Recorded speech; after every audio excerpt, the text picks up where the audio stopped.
If it's not failing, you can continue to use your private system for as long as it's not failing. But if you live, say you lived on Midway Road and this project went in, so if their septic failed, they would have to connect. Yes. Within 400 feet. Only if you live within 400 feet. Well, if you had a house on Midway Road and your system fails, instead of replacing it with another private system, the ordinance says right now that you would have to connect. Yeah, I guess I don't know, if someone wanted to put a private system, I don't know why the city would have a problem with them doing that. I've had an issue with this ordinance since I was elected here, so. So that's the existing ordinance now. If the city council wants to change it, that's up to them. But that's how it would stand. And the idea there is, that ordinance predates me, but I know that we made some changes since I've been here. Initially, we said that you had, if there was a transfer of real estate, you had to connect. And we changed that to say, no, if there's a transfer of real estate and your system passes the county inspection, it's not failing, then you don't need to connect. If the current system works, that'll work. If it doesn't work, but you're close, if you're within 400 feet, then connect. I think, Brian, the idea there, and again, it's an old ordinance, is that it's just, you're better off to put it pipe it down to the utility rather than put it into your yard. But, and in theory, I would think that most systems are going to be mounted that are $25,000. It should be cheaper to connect. Yeah, I don't think we need to make that decision for people like us. Yeah. You can meet all the setbacks and you want to have a septic and all that. And probably not go different zoning for our private city, and protect that style of living. So I'd like to see us figure it out before we go this.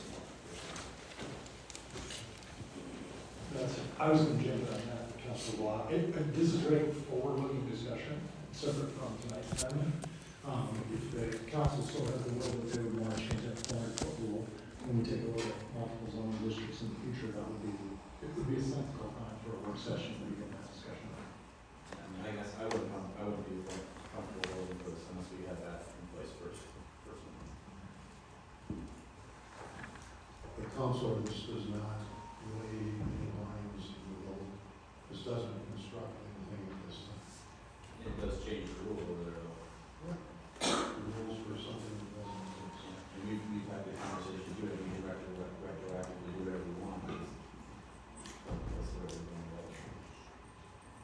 I do want to make a point of note, just because it's a little different from what Councilor Lodge says. It doesn't change the rules for the current ordinance, still stays 400, but it doesn't change the rules for how it operates for any individual project, so they still have it. But it seems that If we pass this, and you don't follow through on the rest of it, if you live on the road, you would have to do. right the same way in other senses. So it would be incumbent on the You council. have to connect fully to the system. The adoption of this master plan amendment does not require anybody to hook up. It's only when the sewer is built. Yeah. So theoretically, you could adopt a plan, and then before we build the pipe, change the ordinance.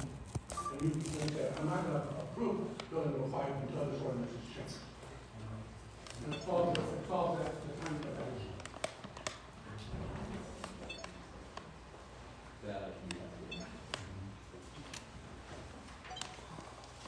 And for what it's worth, I tend to agree with you. If you have enough property and you want the septic, you should do it.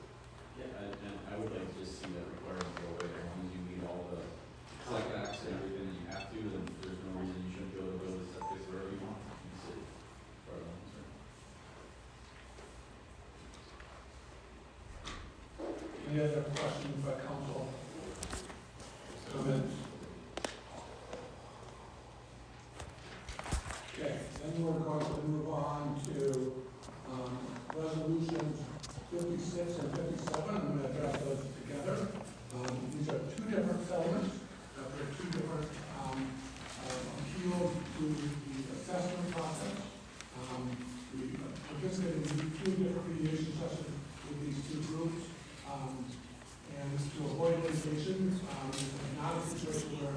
anybody, says it was right or wrong or anything like that, it's simply a settlement to resolve the issue and, use a negotiated, settlement. So that's all it is. Settlement is $4,700 for the assessment. It's a little bit quirky in so much as that if they paid it in full already, we would reimburse them $4,700. If they have not paid it in full and have been on their taxes, in the Gilbert's case, that the first half payment was already made, but we would require them to pay the balance, not necessarily they've already paid, of that $4,700. In the Anderson case, is the same kind of deal. In that case, if they paid it in full, we would reimburse $4,700.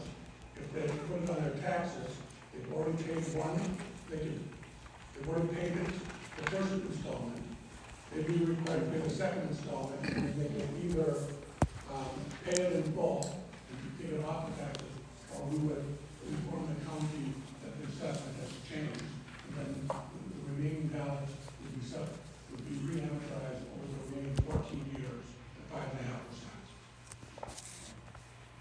Yes, basically, Yeah.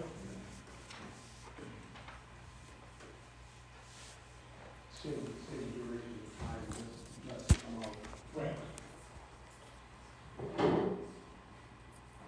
And of course,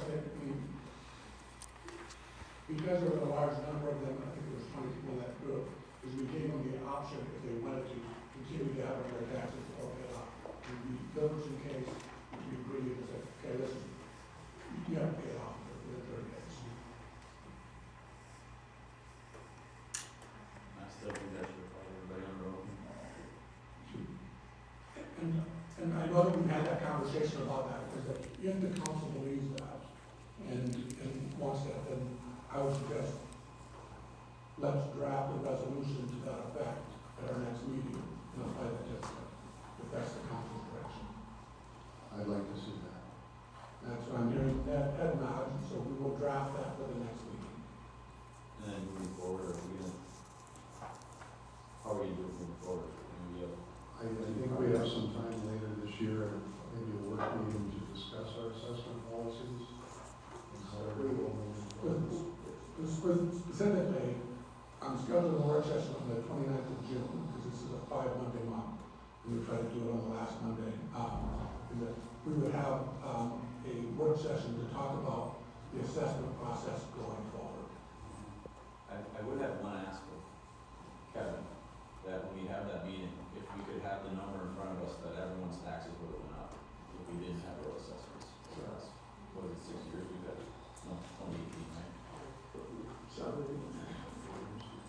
So I mean, I think that's an important part of this process, because assessments really are the only tax that if you truly can't afford to pay it, you don't have to pay it. And if we're gonna make this choice to move away from assessments, we have to do that knowing that our tax rate is go up. We also have a public hearing in 2 weeks on the Center Road project, and what's that? Oh, Well, I would suggest that, again, if the council wants to take some time to talk about that, what you could do is have the public hearing and just don't order the project, just like say, listen to the people, their comments relative to the public hearing, and then not order the project, and then have that conversation about the assessment. And then maybe restart it and say, we reviewed this, let's have a public hearing about a different assessment level, if that is council decides to do. Or the council can decide what, you can decide whatever you want to do with this project, relative to whatever you want to do with assessments. Are we having a public hearing or an information session? We have a public information meeting scheduled with them, kind of an informal one, we do this every road improvement project, where that is scheduled for June 10th with the neighbors. And we bring them in here, we talk about the project, we talk about the process. We have an outline of the steps in that process. Then, and we always try to do that prior to the public hearing, with the hopes that we can answer some of their questions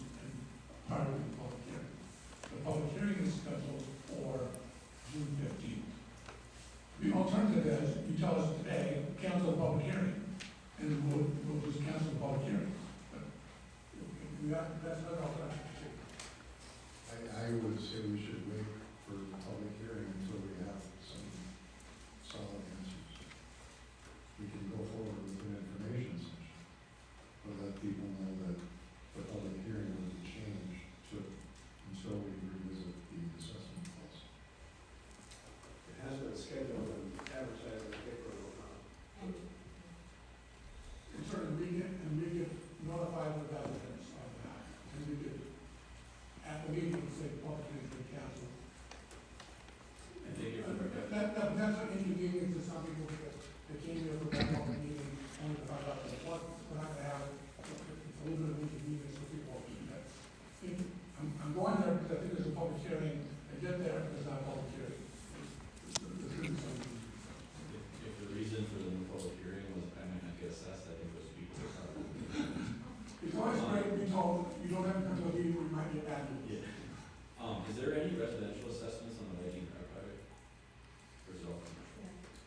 Yeah, there's a few. I thought we traded right away for those assessments. It's not every case. We already ordered it. We can modify that later if we wish. You could change that assessment at any time as well, if you have not set the final assessment. My advice to you on that one, my recommendation on that one, allow that project to proceed. We are in the 70 to 80% plan, development, and we hope that you will let that out for a bid this fall, so that a lot of the, infrastructure and underground work can be done this fall. Let that then settle, and then all the above ground pavement, curb gutter, trail, all that work will be done in 2027. So those people wouldn't be paying that assessment until 2027, They wouldn't pay that assessment until 2028. unless they pay in full upfront. The assessment won't be done until fall of 27. The earliest you can go up the taxes would be 2028.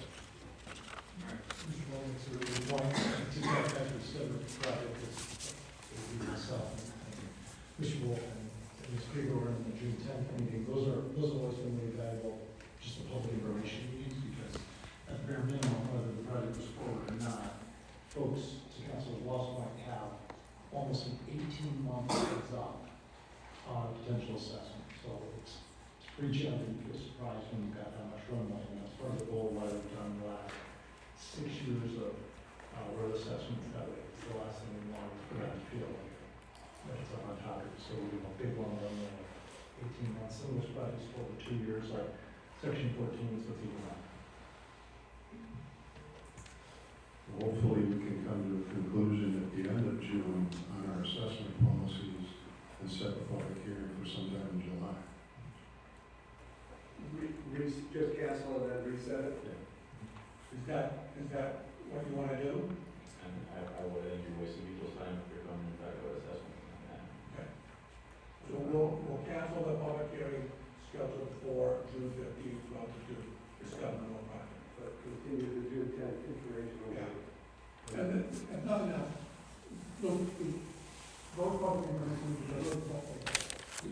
So people have a better understanding of this is the work that we're planning on doing. In this case, it's like, we don't really have any, utility work that we're planning, but we are looking at improving sidewalks in terms of gutter.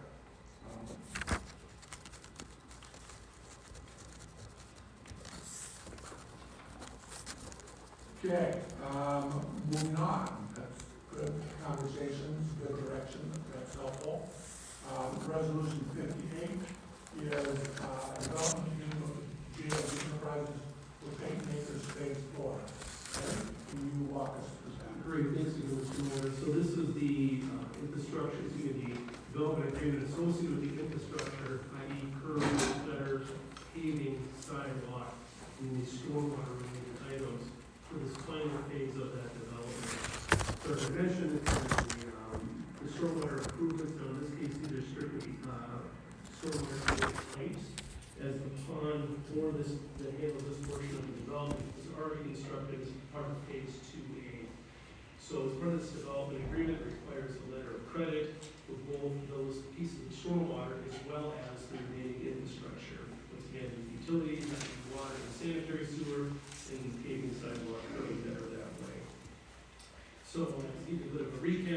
phase 3 utilities, that's the small cul-de-sac that was approved about a year and a half ago. Those utilities are in. We're paving curb gutter sidewalk to happen in 2026. Phase 4, which we're discussing here tonight, is anticipated that utilities will be installed over the course of this year, 2026. With the paving curb work, all that sort of paving work happening in 2027. The developer tends to try to have at least a free spot cycle for over a year. This helps set up the road base and make it a better product at the end of the day. So once again, we're just looking at the phase 4, the final phase associated with this development.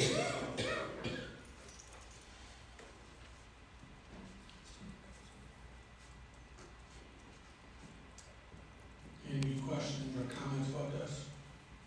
This is,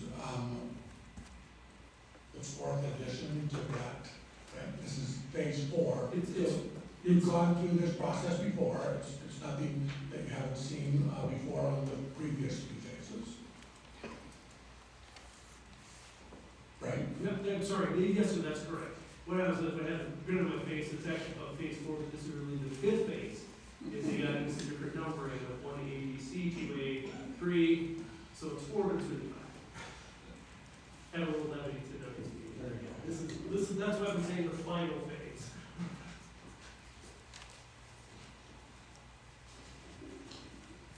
Resolution 59 is a wetland replacement for, paved acres.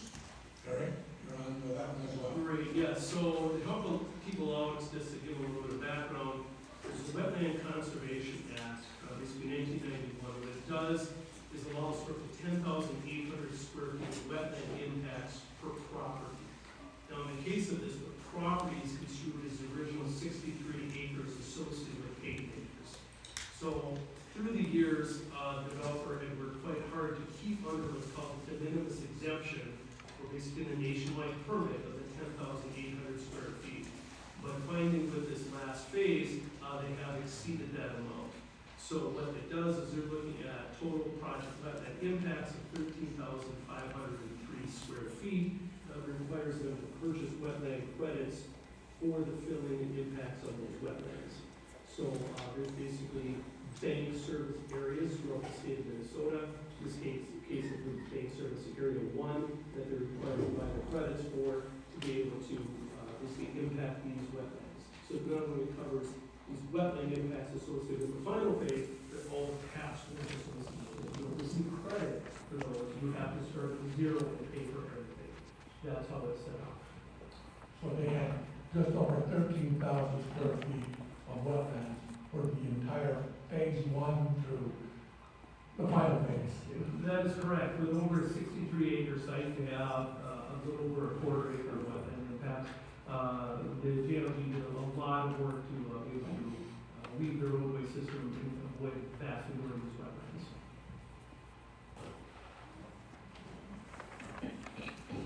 My only comment on that was that I talked to Eric about it. I didn't see anywhere that in the past we've required the little permanent markers to identify that as wetland. I did not see that in there, so I don't know if we need to add it or. Actually, it's covered in the development agreement, Councilor Kessler. Okay, it is. That's, I was looking at the wetland replacement plan, that's why I didn't see it. It's not, typically that's in the development, you know, like wetland replacement. So, in the previous phases, have they put the little signs in? They still need to finish that. Okay, okay. We want to make sure they do that. Okay, thank you. Resolution 60 is a wetland replacement plan for the Hotline Business Park. Eric, you're on with that one too. Great, thanks again. So as I previously spoke about, now in this case, this is a 46-acre site, but given the nature of this being a large user, it's a little bit more difficult to avoid wetland impacts than you can for single-family homes. Now, in the case of this property, the wetlands are generally around the periphery associated with the property, and have been disturbed in the past as part of its previous use.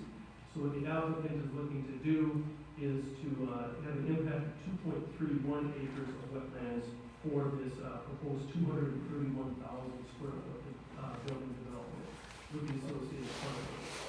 It's anticipated that there'll be an additional 0.73 acres of wetland impact associated with future north-south roadway connection from Hempstead Road. There's quite a bit of discussion about that at the technical evaluation panel, and it was basically reviewed and approved by the TAP that will come in as a separate application by the city when that roadway is finalized design-wise and applied for later this year and into early 2027. So the city will have to have a wetland, potentially a wetland replacement plan for the road work that will be done as part of the project. Yes, sir. And that's what, That's in conjunction with the county, some of that, and some of it is with the city streets. and that's what's shown in yellow. Yes, it is. That's what's in your.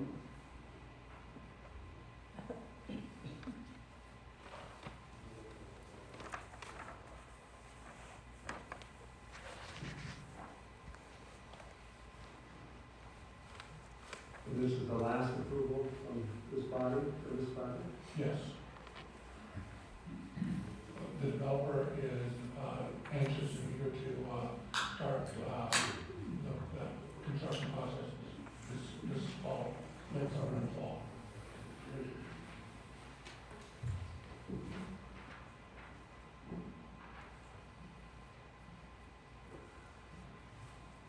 Resolution 61, 62, 63, and 64 are all agreements for accepting easements for the section, what we call section 14, or the Lightning Drive Kessel Road improvements. We have a couple of easements that we still need to obtain, but these are four of them. Trish, you want to explain this for us? Thank you, councilors and mayor.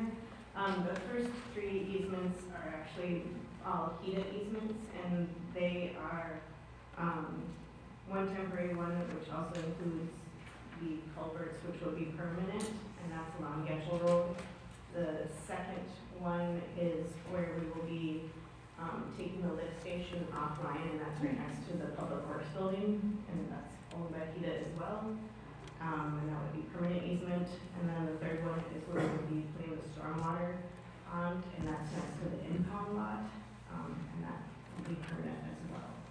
And HEDA graciously accepted giving us those easements. For no cost. That's resolution 61. 61, yes. Okay, now do 62. Yeah. So then All-Star would be the next one, 62, and they're on the corner of Lightning Drive and Stetter Road. And they have temporary and permanent, I believe, easement. And there was no question on that one, they were fine with that. And then the 63 would be the Peace Church, and they have a little bit of temporary and permanent as well. And then the last one is the,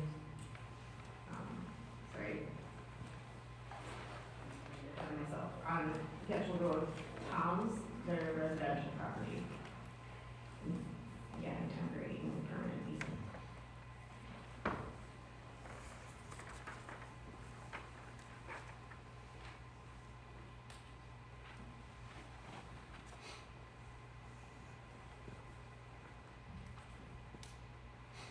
Again, we have a couple more easements as part of that project. We're continuing to work on those. Resolution 65 is accepting a petition to vacate public street and calling for a public hearing for that vacation of the street. Trish, you want to talk about that as well, or is that first? Sorry. Either one of those two, but yeah. Yes, the owner has approached us and, would like us to vacate that street, but then in turn will be giving us back right away once they have, finalized their plan for utility and road in that area. But this is just step one of several steps. As we call Williams Drive is just off of Homestead, south of the Yosemite Covenant Church, across from Hunt Pines. Williams is my grandfather. Hold on. What utilities are back there that we need to find the right of way? there are no utilities in Williams Drive. And, is that correct? Okay, and then, they will have to, if they want to develop it, they'll have to give us, right away for the street and utilities. And some of the conversations have been that, it makes more sense to have, new Center Street, right across from the lines. For the, offset.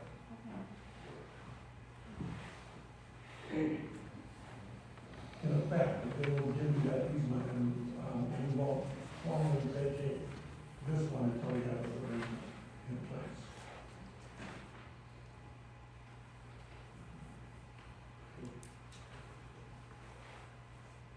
Finally, resolution, a lot of stuff on the agenda tonight, but finally, resolution 66 is the change order number 3 for the Team Creek Trail.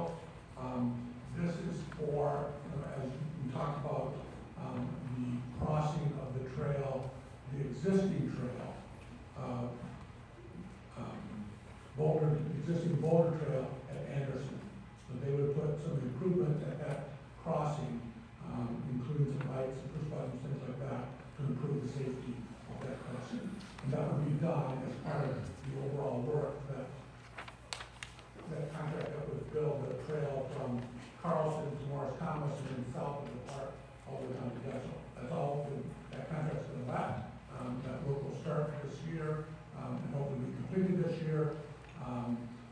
But also part of that work is they're gonna be doing what I actually call as rest stops, we do rest stops, planned for on the border trail, where people, where the wet benches installed, and, people can, take a break and rest along those trails as well.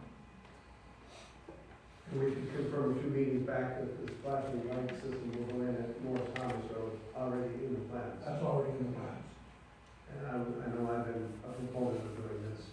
Just where that is down as if it's kind of tough to see, so I appreciate, I think it's well worth the cost of it.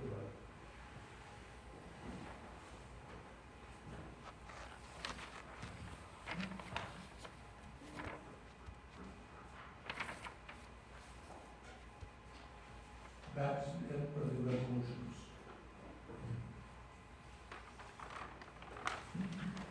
So, Mayor,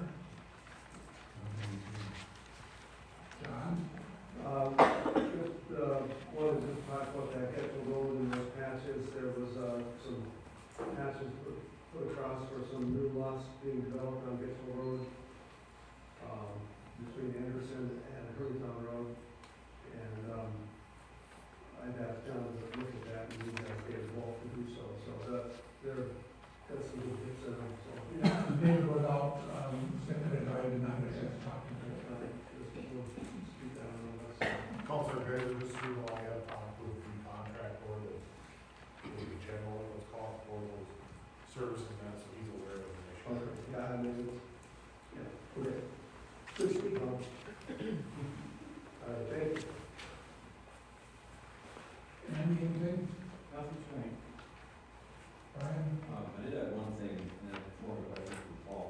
Do we have policy on how far our public works employees can back up in vehicles, especially on streets?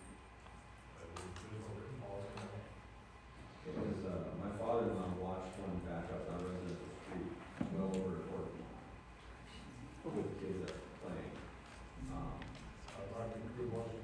It was a street sweeper, whatever, for, nice to see something. Is the street sweeper driven by our crew or? Driven by our crew.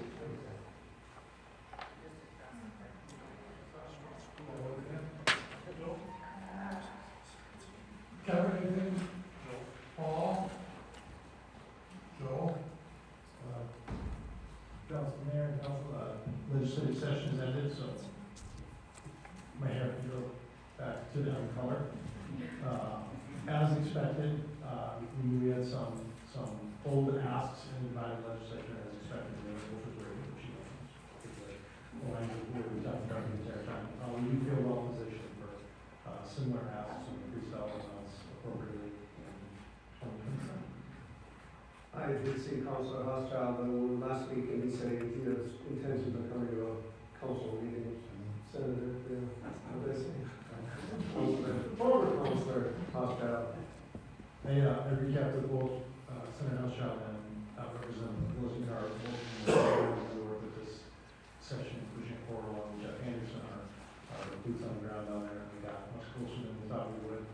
2 to 3 asks, there's not a single hearing on the legacy piece, in regards to the Murphy House, but feel free to comment on that issue. Shannon? Eric, anything else? Chief? As I noted in my email this morning, we have training that's being presented as training, and I guess I'm wondering if you folks are available to today for the swearing ceremony at 4. So it'd either be 4 or 4:30, depending on how heavy the agenda is. Plan on 4. Okay. I don't know, I mean, I don't know, we have a public hearing, but And here, obviously, your comments are appreciated and respected, so thank you. Appreciate it. No. Better? Yeah, so a couple of things, going on in June is, Minnesota City's conference is, I believe, starting at 23rd, 24th, and 25th. And then we will plan on a work session, at 4:30 and 29th. We'll want to talk a little bit about, budgets. And then we'll talk a little bit about is, the whole assessment process. And there might be other items on the agenda too that go for certainly on the list. We are in the process of, doing the, 2027 budget, and starting to do it. There's a place back there. Tonight, we don't have any other items. It's all right. So just 5:17, you have an hour, for the regular meeting. So you just post it around if you want, or, whatever you do. And I will be back at, 6:30.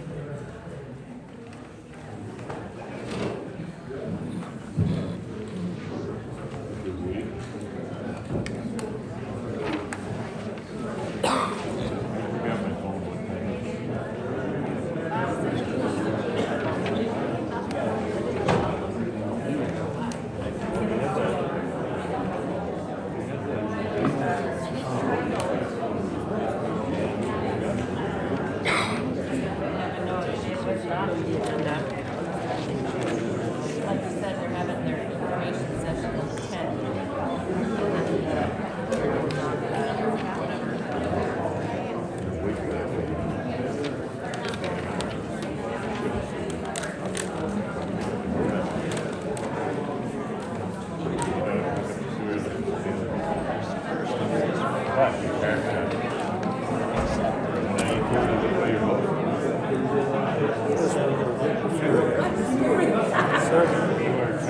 I was wondering if you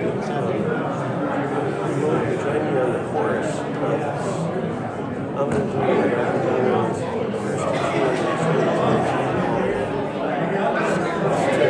It's to contact Oh, well, you can.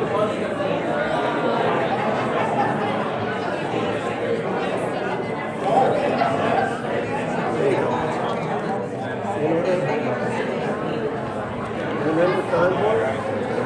The Convoy song Convoy? Is it Dark in the Moon?